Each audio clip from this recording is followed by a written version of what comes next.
grills in my mouth double as a freezman. The grills in my mouth double as a freezman. The grills in my mouth double as a freezman. The grills in my mouth. Okay, guys, we're back. Another episode of the iPoke podcast. We have another interview with Michael Imperato and Bilal Nasari. Am I pronouncing that correct? Nasari? Yes, sir. Yep.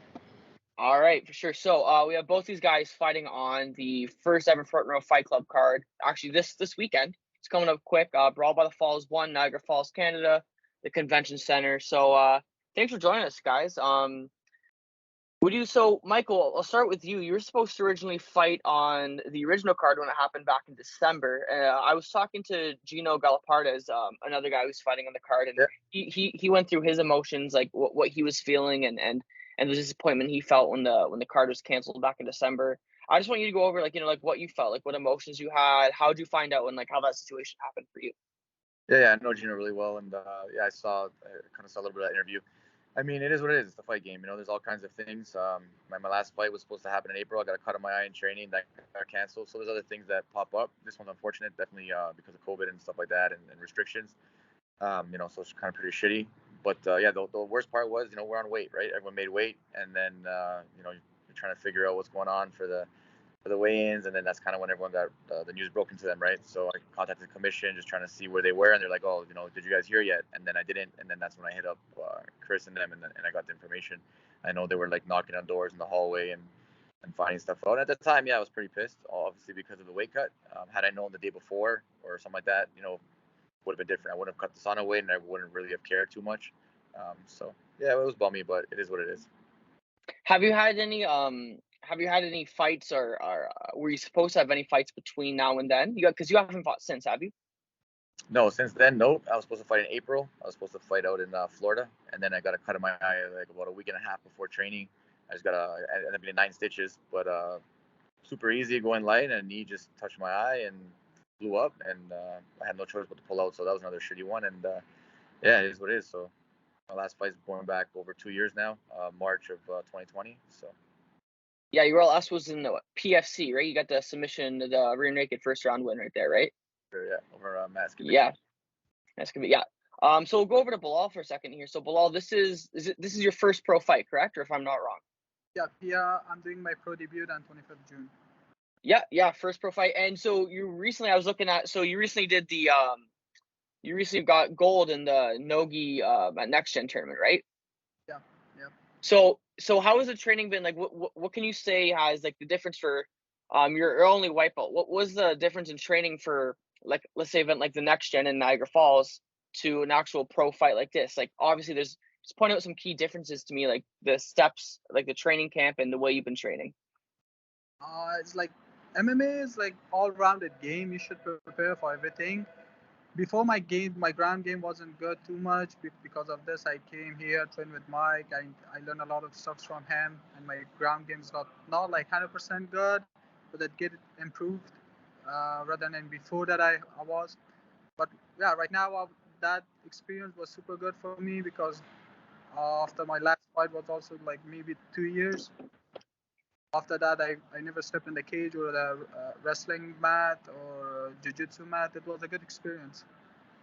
Do you have any I was trying to do some research on you guys, on you specifically. Do you have any amateur MMA experience under your belt? I have amateur experience, like I had 5 amateur experience, but all of that amateur fights was back home, Afghanistan. Okay. But officially, it was not like official fights, official amateur fights, because everyone have their own organizations back home. They're doing fights, right. Not like a high level fights, but that was amateur fights. Yeah, I had 5 amateur fights. Okay, and how recently have you been? So you said it was like Afghanistan. How recently have you been in Canada? How long have you been here? I came here at December 2021. December 20. So you just got to Canada. You got to Canada at the shittiest time, man. Right in the middle of COVID, man. Right. What a shitty time to get here, man. But that's how I hooked up with good people, good area, good surrounding. But right now it's like all fun time for me. Yeah, for sure, man. Are you guys both training out of Extreme Couture in Toronto? Is that your primary gym? It's like, yes. All of it? Here, every day, every time. Nice. So I'm assuming when you got here, were you familiar with guys like Michael Imperato when you first when you came over to Canada? Like, were you familiar of like what gym you'd be going to, or did you guys get to Canada and find a gym I from just there? I came here. One of my cousins was friend with them, Okay. and he hooked up me with them, and I just came here and I saw the training with them. I know that these guys knows a lot of things about the sport. I start training with them. Yeah, for sure. That's crazy, man. Michael, back to you, man. Just keep going back and forth here. Right? So you are 33 right now? 32, bro. Easy up, man. I got Oh, another my bad. month. I got a couple months, bro. My bad, man. What do you has there been a difference in the way that you approach your training camps and approach your fighting based off like is there I'll make this question is there a different way that you had your training camps, let's say when you were 23, 24, based off of now, or do you try to keep it the exact same way, or do you have to adjust with your age? Yeah, I mean, training camps don't really exist too much in my eyes. I've always, since I started this sport, I've been in it, and I've just been in the gym every day and training. I'm down to fight a day's notice, a week's notice, a month notice, don't matter. I don't really do anything much differently besides trying to amp up the cardio. But I train all day, every day, and I've been sticking it out for a while. So for me, camps again like don't really exist. I never went anywhere, did anything. I just more time on me, more Shark Tank, more cardio, more rhythm, and just trying to pick it up for sure. Yeah, that's interesting. I'm seeing a lot of guys. The more I look into it, like a lot of like you have the fighters like the high level guys like Paddy Pimblett. I always use an example, right? Like during the off season, the guy gains like what 30, 40 pounds, and then once training camp comes, he wraps it up. He starts to get it going and get it going. But you're just like you're one of those guys that you train 12 months of the year, and it's just if you know you have a fight coming, you just put in the extra level. Basically, is what you're saying. Yeah, that's just more for the cardio. But yeah, of course, there's weight cut. Of course, there's diet. Yeah. At 135, I can definitely fight anybody in the world. But you got to make that weight. So I need time to make the weight for sure. So most of my camps are always, or whatever the time is, mostly me dieting and cutting weight. So again, your energy levels are coming down. You can't really do too much. So you try and amp up the rounds and the hours that you're whatever repetition and stuff. But it's not a much of a difference for a camp. But for the weight, yes, I need the time for that. But I have fought, in like 4 different weight classes, and that's the reason, day of, week of, don't matter, I'll fight whoever. What weight class do you feel most comfortable at? 135, I believe I'll fight Yeah. anybody in the world right Yeah, for sure. Yeah, I know a lot of guys, right? They fight 4 or 5 different weight classes, but there's always that one that they stick to. It's good that 135 is kind of like. So what do you walk around at? 150, 155 or? now. Sure. It's a good weight. Sure. Yeah. So you have your upcoming fight. Obviously you're main eventing the card, Keith Carson. What can you say to, just to his style, and how do you think your guys' styles match up well against each other? Yeah, I mean, Keith, a lot of people, it's funny that they try and put him down and say he's not high level or skilled, but I mean, those are just people that don't really know. The guy's he's been in combat sports for a long time. He brings it. He's in shape. He's pro boxing. He has like 10 pro boxing fights.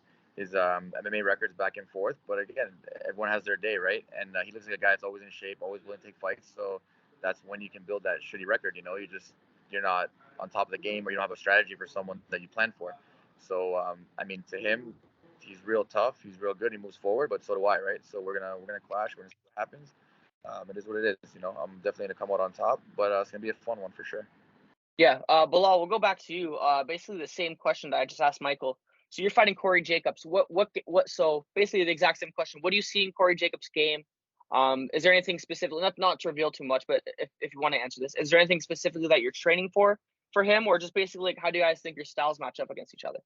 It is the same thing that Michael told you. That we're training every day as like same.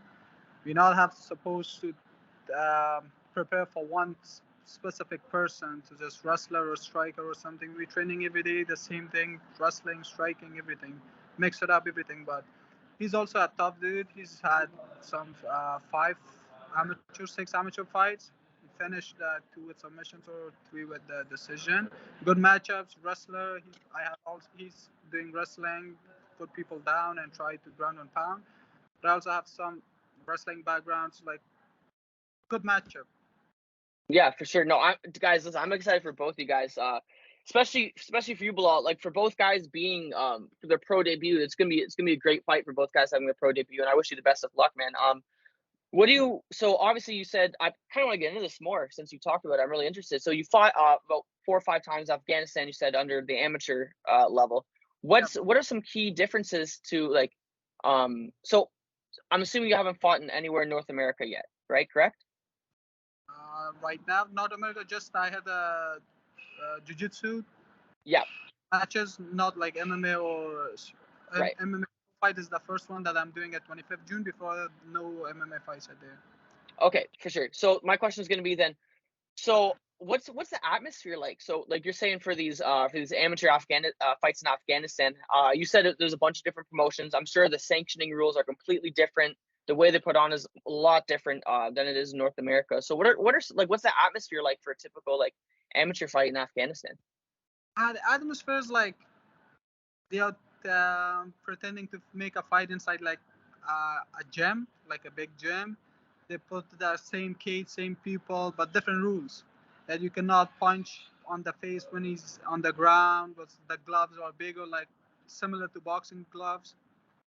Shin pads, headgear. You should wear these things. But at here, at North America, I saw the amateur fights completely different. You can punch on the face at the grounds, like small gloves, also just shin pads, no headgears. It's completely different scenarios here and back home. Yeah, that's crazy. I didn't know any of that. That's because they treat it a lot different. So do you think that now that you're fighting in a pro fight with with smaller gloves, with the no shin pads, with no headgear, do you feel it gives you the opportunity to open your game a lot more, to use weapons that you couldn't necessarily use before in your fights in Afghanistan? 100%. I was back home. I couldn't use my all weapons because different kind of my height. I couldn't use my height, my rage. A lot of wrestling because no, there was nothing to finish the fights soon at back home. But right now at pro fights, small gloves, more opportunities to work on the standing, on striking, or whenever fights goes on the ground, a lot of stuff. Yeah, I can imagine, right? Did you feel like when you're fighting Afghanistan, I'm assuming you watched UFC and you watch things like that. When you're watching those fights and like amateur fights and when you were fighting yourself with all the restrictions and the different rules that you had, did you feel held back a little bit? Like, did you feel like, oh shit, I really want to do this, but I can't because of the rule set? Yeah, 100%. Every time I was told my coach back home that I want to do this, that on the fights, but he told me that no, you can't because they have different rules. You cannot like throw an elbow or knee or flying knees or something. But I wish I could do that, but the rules were different back there. Yeah, for sure. Michael, back to you, man. So yeah, so obviously Keith Carson, Niagara Falls. So when was the last time your last fight, PFC, was that in Toronto? Was that in Canada? Okay, guys, we're back. Sorry about that. It cut out. We're back here. Don't worry, they didn't leave me. Yeah. So Michael, so yeah, your fight is in Niagara Falls. Obviously, the PFC card, was that in Toronto? Your last fight as well? That was, yeah. Do you feel like, so obviously you're from Woodbridge? Yeah, I grew up like downtown Toronto, then I moved up Down. to Woodbridge, which is right Okay. by Canada's Wonderland. Yeah, nice, man. So yeah, so do you feel like that sense of hometown support and like that home court, basketball terms, home court crowd when you're fighting, or is it for you a fight's a fight no matter where it is? I mean, it is what it is. Doesn't really matter. Obviously, I like to have the people around me and stuff, but I do enjoy traveling and competing out of town. I always have like a bunch of people always coming out wherever I go, anyways. Obviously, just not as many, but yeah, it's always good. So either way, it's don't matter really. Is it so? Yeah, so obviously your last two fights were under the PFC banner. Now this fight here is obviously under Front Row Fight Club. Is there? Excuse me, just speak to the way, like, I know, because I know Chris personally just from doing podcasts with him and stuff like that in the podcast world, and he's one of those guys, like, he's very into the sport, like he knows what he's talking about. He loves the fights, he loves the regional fighters, like he knows all the guys, like he studies the fighters. Like, just speak to the way, just how Chris and Front Row like have been treating you guys, have been treating the fighters. Obviously you have a few of your teammates that are on the card. Just speak to how they've been treating you guys and the experience you've had so far under them. Yeah, I mean, I don't know Chris too well. I just know him from talking to him, and he's always been a super good guy. I mean, we don't talk too much fight stuff. It's more just contracts, this, Right. that, whatever. So, but yeah, I mean, he's been real well. There's nothing bad to say about the guy. Knowledgeable for sure, and definitely excited. And definitely seems like a big fan of the sport. But I also know the matchmaker this time, Cody. staff tick. So I knew him for a long time, Fight Network and stuff like that, and the early days of my career, a little bit of training with him. So he's also a really good guy. And between the both of them, it just it's a great combo. But yeah, I did fight my last 2 fights with PFC. Jamie Champion there has been around for a long time with that show. But in the sport, I kind of been boycotted by a lot of people for a long time. Yeah. And then when Jamie finally came around, he's like, "Oh man, like I wish I worked with you from day one. You're the best fighter, best guy I ever deal with." And but that that's on him. Moving forward, me and him we're solid. We're good. He's a good dude as well. Chris, I'm looking to work with him as long as I can. Both guys and my guys too. Whatever guys I have up and coming, whatever younger guys I have that I can help get them fights. It would be both of them. They're both two guys that I really like, and yeah, that's how it is. Did you fight? I'm just speaking off assumption here. Did you go and help get Bilal on this card as well, or was they reach out to him? I asked for it. I mentioned it last time. That if there's ever anything else that I need, I have some guys that I would put on. Obviously, the more the better. We have a big gym. We have a lot of people that we can sell tickets to. So the more guys that fight, they feel that people that recommend to watch get their money's worth. Instead of spending $100, $200 on a ticket for just me, now it's for 3, 4, 5 guys, right? So if I can always get as many guys as possible, I definitely will. Yeah, for sure. Bilal, back to you, bro.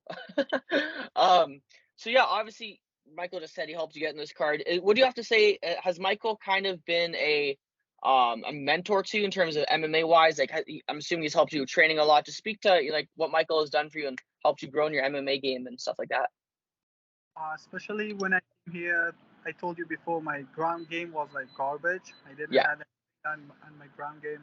He's a super good guy. He helped me a lot in this sports and this industry. He knows a lot because he spent a lot of time in this world, in this sport. Yeah, but with Mike, my MMA, my ground game, everything's improved a lot. I learned a lot of stuff from him. Yeah, for sure.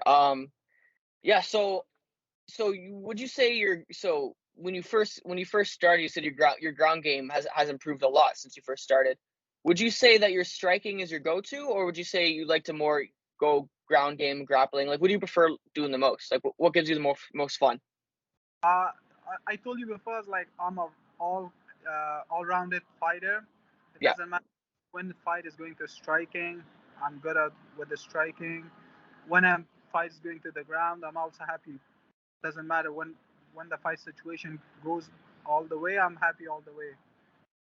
for sure, man. Yeah. So both of you just together shot, whatever. It's both you guys. So, yeah. So we're gonna have Bilal Nasari and Michael Imperato. They're both gonna be fighting on the upcoming card this weekend, guys. This is gonna be dropping on Wednesday. So this is like 4 or 5 days before the fight starts. So are you guys are at the Extreme Couture right now? Are you guys moving to Niagara in a few days or what? Yeah, we're over here at Extreme, just hanging out. Great background wall over here. But yeah, no, I went for a run this morning. We had to do some, whatever routine that we got going, and then probably do some weight cut here, and then Thursday night we'll head over to Niagara, and then late night over there, and early morning Friday we'll make the rest of the weight. Yeah, for sure. Any last second, you guys shout out any sponsors you guys got, anything like that? I mean, we kind of do our own thing, take care of our own stuff for now at the moment. Okay. Definitely want to thank Chris and this, but you for this podcast for sure. I definitely want to thank Chris and Cody for helping us out, and Front Row for getting us on the card, and it wasn't easy for both of us, so we really appreciate them, and then everyone everyone at the gym. My coach Sam Zakula has helped both of us out a lot. All our training partners for sure, and the gym just for being here for us, for having everything for us, and all our training partners that put the work in every day. But the motivation, the support, it's unbelievable. So yeah, it's all good people all around right now, and just appreciate all of them. So Yeah, for sure. So guys, if you haven't bought your tickets yet, go use code Imperato or use code Bilal. I don't want you guys start fight over that what code to use. They can just use code XCT. Is that a code you? That's another one we got there as well. Yeah. So if you're online, XCT. I mean, the people that we know locally, we have some hard copies. I mean, I think it saves a couple fees, so you save a little right there, and then you sit in our section. So if you're local and you want a hard copy and you want to sit in our section, we got those. If not, just book online, and yeah, XCT is perfect. All right, guys. So yeah, so we got these two right here. They're both gonna be fighting on the upcoming Brawl by the Falls card. I'm fucking stoked to be there. I'll be there, so I'll talk to you guys before and after the fights. Get a quick interview, get a few pictures, whatever. You guys gonna be at the after party or no? Oh, you're gonna be at my party, brother. Is it? Am I gonna be at your party? Are you the after party?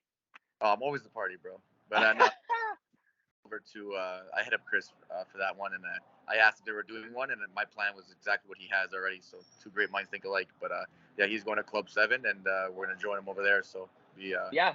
for the event and for us for sure. Yeah, so I'll see you guys both at the after party as well. Thanks so much for stopping in, guys. I really like to talk to, like just not local guys. That I feel like that gets a bad rap, but it's not like not local fighters, but like regional cards like this. I really like. I feel like it's just so much more story you can get from talking to guys like you that are not like obviously the McGregors and stuff like that. But it's really good to talk to local guys.